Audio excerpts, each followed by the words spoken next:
Então vamos lá. Só que a gente tem que entender o que está acontecendo no mundo agora, tá? Eu não sei se o nosso herói Arthur Duval, o rei da audiência, falou com vocês sobre esse assunto, mas acho que vale a pena a gente trazer, tá? O Trump vem obtendo uma série de vitórias na seara internacional, ou seja, ele começou o mandato dele impondo uma série de tarifas para várias nações, especialmente nações que não eram muito amigas. Depois ele impôs essas tarifas a nações amigas. E aí ele voltou atrás e gerou aquela confusão. Ele apareceu com aquela placa com as tarifas. Algumas tarifas estavam redundantes. Foi muito assim, tipo qualquer coisa. E aí que cunharam o termo taco, que é Trump always chickens out. Quer dizer, Trump sempre amarela.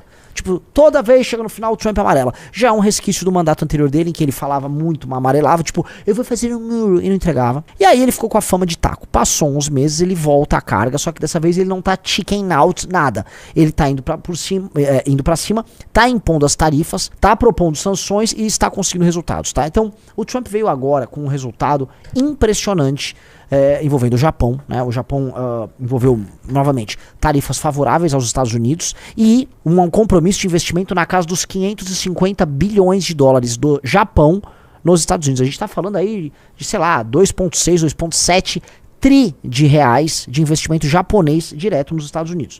A gente está falando agora também de uma vitória colossal que eles tiveram com a União Europeia, em que foram prometidos de 150 bi a 200 bi de investimento da União Europeia com os Estados Unidos, mais acesso ao mercado americano. Teve também um acordo com o Reino Unido, que saiu da União Europeia, bem grande, 600 bi, eu falei besteira? Então, 600 bilhões de investimento da União Europeia nos Estados Unidos. Eles também fecharam acordo com o Vietnã e com algumas nações menores. E todos esses acordos, eles vêm seguindo mais ou menos a mesma linha. Qual é? Ele joga a tarifa pra cima e para descer a tarifa, não é só o outro lado ceder tarifariamente, entendeu, senhor Rafael Almeida Rizzo? Entendi. O que o Trump tá demonstrando é o seguinte: você vai baixar a tarifa, mas agora você vai ter que pagar pra acessar o mercado. O que o Trump tá propondo é tipo uma matrícula. Sabe quando você vai fazer uma matrícula pra começar um curso, começar uma faculdade? Né? Você vai pagar as luvas. Então assim, ó, você quer ter acesso ao mercado americano? Grana. E o que é grana? Invista. Instale empresas aqui, faça investimento, vamos dizer, de dinheiro real nos Estados Unidos, capital de longo prazo, em atividades produtivas nos Estados Unidos. De preferência, Rafael Almeida Rizzo, instale empresas nos estados que Donald Trump, gostaria que você instalasse, a.k.a. Swing States, os estados em disputa, e assim garanta a hegemonia do Partido Republicano nas próximas eleições. Ou seja, é uma estratégia, eu já falei aqui, eu não gosto de ser repetitivo, mas a gente tem que sempre repetir para lembrar que foi prevista pelo Peter Thiel, que é o maior gênio de todos dessa geração tech aí. É o cara que dizem que opera lá em Mar-a-Lago, né, o lobby tech do senhor Donald Trump. E ele avisou, olha, o Trump vai precisar mexer em tarifa sim, porque a gente precisa ganhar os swing states, porque aí a gente destrói de vez o Partido Democrata. E é a real. Fazendo isso, o Partido Democrata fica sem acesso aos números de, vamos dizer, cadeiras no colégio eleitoral americano para ganhar a eleição presidencial, e os republicanos se reelegem, que é uma demanda que eles têm. Por quê? Porque o Trump, ele fez um mandato só da última vez, né? Em geral, os presidentes estavam fazendo dois mandatos, foi só o George Bush, que fez um mandato só, né? Então, onde eu quero chegar com isso? Se a gente pegar este padrão, tá? Após essas vitórias colossais que o Trump obteve, a conta que vai chegar pro Brasil é grande e não passa apenas pelo Brasil reduzir tarifa sobre os Estados Unidos, entendeu, senhor Rafael Almeida Rizzo? Ele vai querer mais coisas. A questão é, empresas brasileiras têm condições de investir esses montantes? O Brasil vai investir 50 bilhões nos Estados Unidos. O Brasil não tem 50 bilhões de dólares para investir no Brasil. Nós não temos esse dinheiro. As empresas brasileiras também não estão com esse reggae todo para fazer nada nem próximo disso. E se não tem, aí eu pergunto, como é que resolve isso? Aqui começa o imbróglio. Vocês viram que o senhor Geraldo Alckmin foi aos Estados Unidos negociar. Ele teve uma reunião com o Lutnick, né, que é o secretário de comércio americano. Falaram lá das terras raras, falaram lá de nióbio, de lítio, de manganês, essas porra aí, mas ficou meio parado. E não me parece ser tá, o tema central da intervenção americana aqui. Não parece ser esse o tema central, porque no fim do dia, por exemplo, boa parte desse material já é explorado por empresas americanas ou anglo-americanas. Me parece que eles vão penalizar o Brasil por outras razões, que não apenas as razões comerciais, e o que eles estão exigindo aqui na América do Sul é diferente. Aqui a porca torce o rabo. Procura aí, Rizzo, que saiu coisas recentes aí dos Estados Unidos sobre a Venezuela. Eles estão falando em tratar agora como terroristas, aqui ó, Maduro não é presidente da Venezuela e o governo é ilegítimo. Foi ontem, saiu ontem.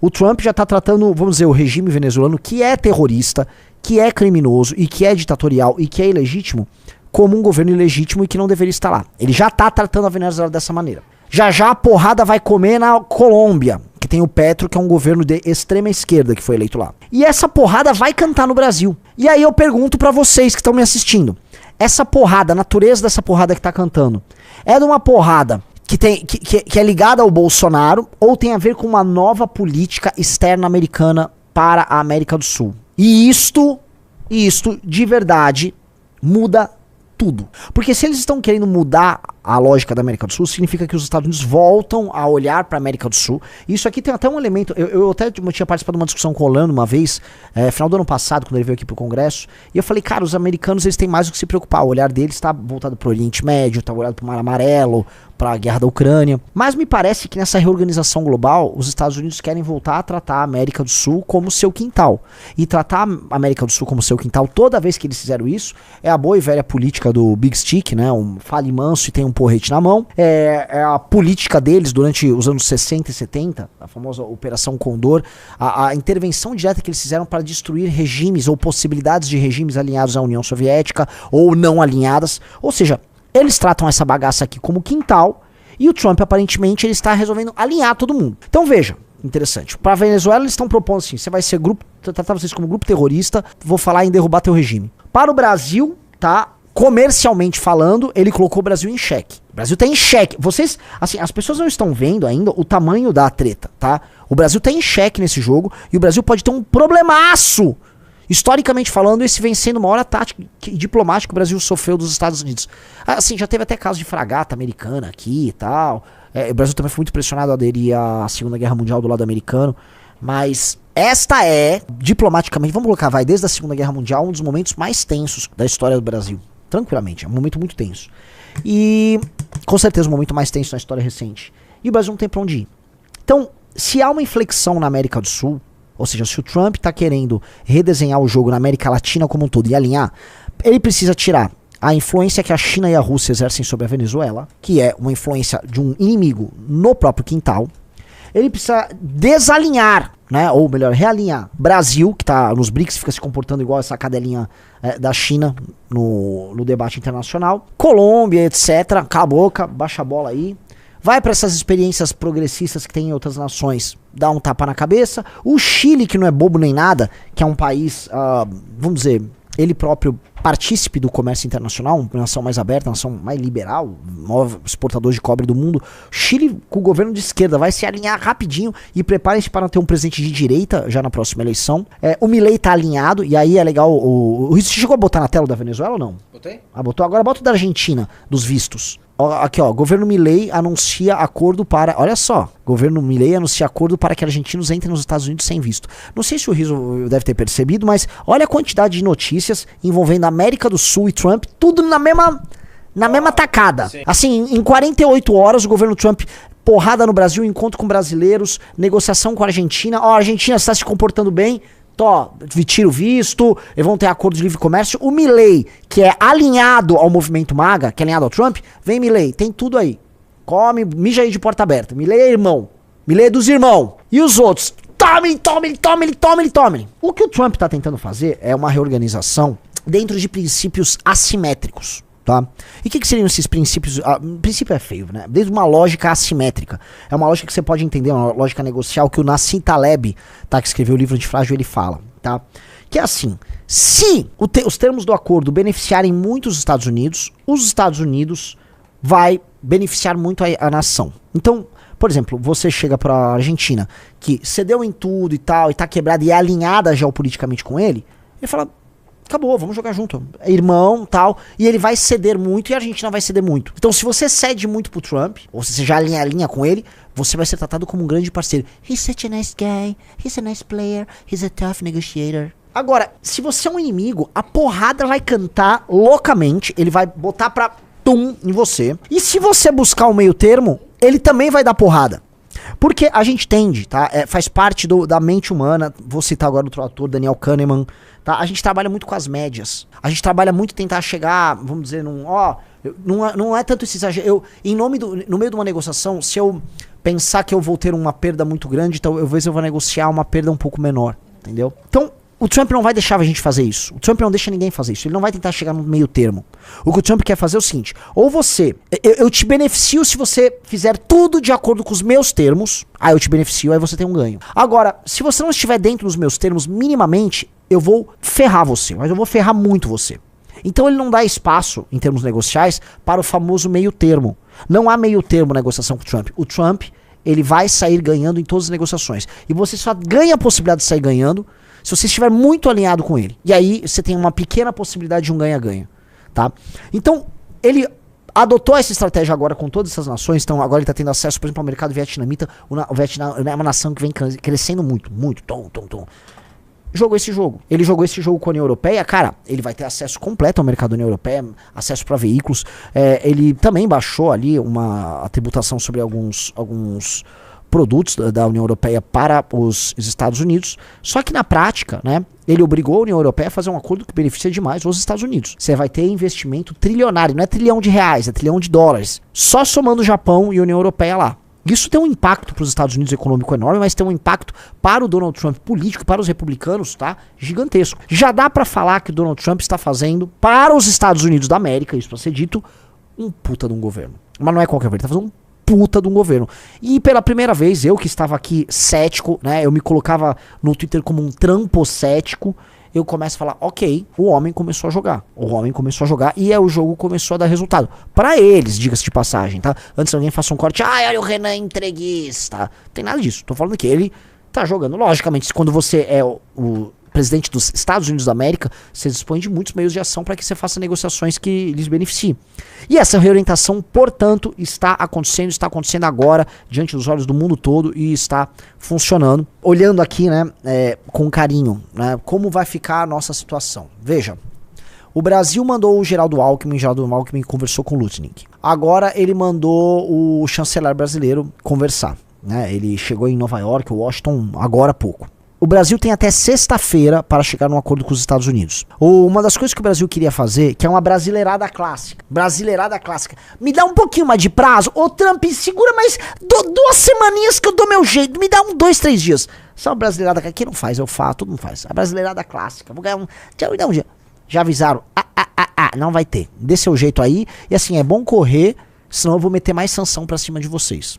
O papo tá nesse nível, tá? Uma delegação de senadores foi até os Estados Unidos conversar com outros senadores, com agentes do Poder Executivo, com organizações de empresas americanas e tal.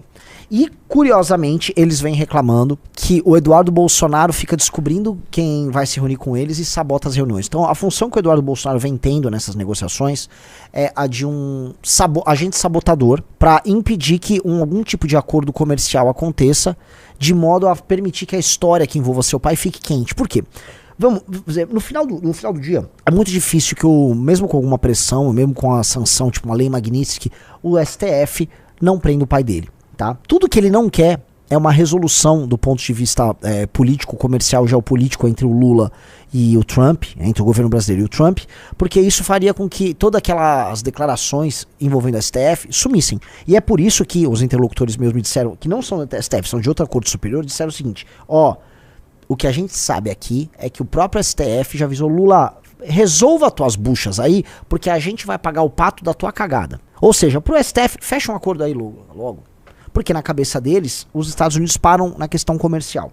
O que eu quero colocar, e aqui eu preciso dar o crédito ao Orlando Lima, tá? Porque o Orlando Lima vem fazendo esse tipo de leitura em todas as valetes, tá? A gente tem as valetes nossas de geopolítica, tem 2 valetes com o Trump na capa, em que o Orlando vem falando dessa nova reorientação global. A gente tá falando há muito tempo do final do Pacto 45, a gente tá falando agora de uma ideia de um mundo reorganizado dentro de uma nova Guerra Fria. E neste sentido, o Orlando vinha cravando e tá ficando de pé. Então, Orlando, aliás, sigam o Orlando Lima, muito arguto da parte do nosso luso baiano, a argumentação que ele vem trazendo. E ele vem colocando, não vai parar aí, não é sobre isso, tá? Não é sobre apenas a questão comercial. No que tange a América Latina, especialmente a América do Sul e especialmente o Brasil, as questões são geopolíticas e envolvem essa reorientação. Agora, como é que você vai explicar pro Lula e como é que você vai pedir pro Lula que, cujo partido PT representa a maior força de esquerda da América Latina, representa um organizador desse movimento pan-americano de bolivarianismo e toda essa gororoba, tá? Representante, parte, né, e não vou vir com fantasmas, nada, do tal Foro de São Paulo, ou seja, é um partido que sempre organizou e sempre ajudou a organizar a estratégia das esquerdas na América do Sul, sim.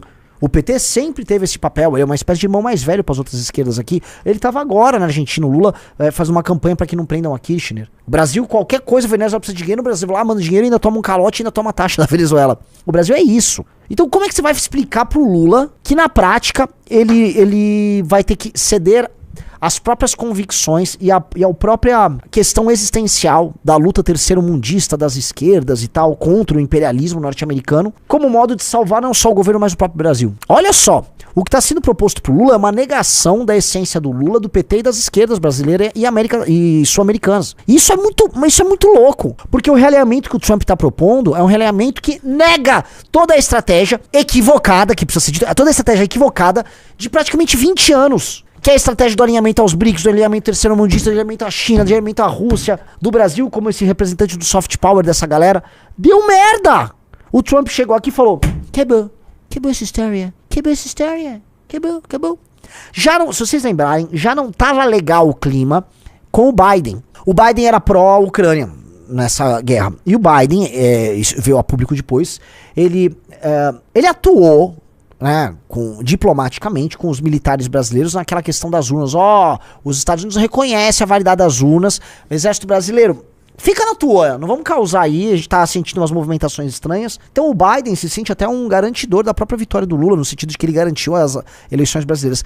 Então logo o Lula ganha a eleição, ele não vai prestar continência pro Biden, ele vai apoiar a Rússia, que estava enfrentando a Ucrânia, fortíssima aliada do governo democrata do Biden. Então o Biden, na hora, o que ele fez? Ele mandou, vocês vão lembrar, no começo do mandato do Lula, ele mandou o Lula ir lá para os Estados Unidos e o Biden, velho caquético, nem sabia o que estava acontecendo mais, foi lá e deu uma juntada. Pegou aquele piu-piu amolecido dele lá e pegou o vovô Lula e, mano, rolou um gangbang da terceira idade lá, assim, com imagens horríveis. Vocês não devem ter imaginado isso. Mas foi o que ele fez. Não faz besteira na live, velho. Mas foi o que o Biden fez. O Biden deu uma juntada no Lula que o Lula não deve ter esquecido. O Biden.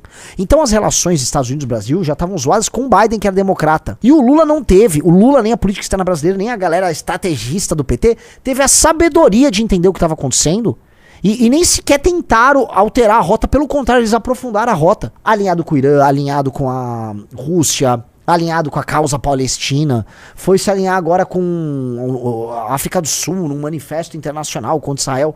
Ou seja, ele pegou e falou assim: eu vou ser um chute no saco na estratégia americana. Ao mesmo tempo começou a propor uma moeda dos BRICS, né, para desdolarizar o comércio do mundo, que foi uma coisa que estava rondando aqui e ali, que na prática acontece nessa relação obscura que envolve Rússia e China, como forma inclusive da Rússia sobreviver, vamos dizer, ao bloqueio que ela está passando por conta da guerra, né? Mas assim, o Brasil começou uma espécie de um porta-voz internacional disso, e aí os Estados Unidos, acabou, não vai rolar, cala a boca. O Carlos Henrique, né, que faz as lives aqui com a gente, inclusive gravou um vídeo muito interessante mostrando como USDT, né, e como dólar, criptomoedas lastreadas em dólar podem ser um instrumento justamente para quebrar essa ideia da desdolarização, tá? Seria uma alternativa dolarizada, essa brincadeira aí de ser alternativa ao dólar, né? E aí o Trump fecha o jogo, mas o Trump ele cercou o Brasil no jogo, o Brasil não se preparou. Se a gente olhar estrategicamente, o Brasil entrou numa armadilha. Nem entrou numa armadilha. O Brasil foi tão otário que não tinha nem armadilha. O Trump assim, tem um jacaré ali, ele tá de boca aberta. O Brasil, tô nem ligando. Não, mas tem um jacaré ali, ele tá de boca aberta.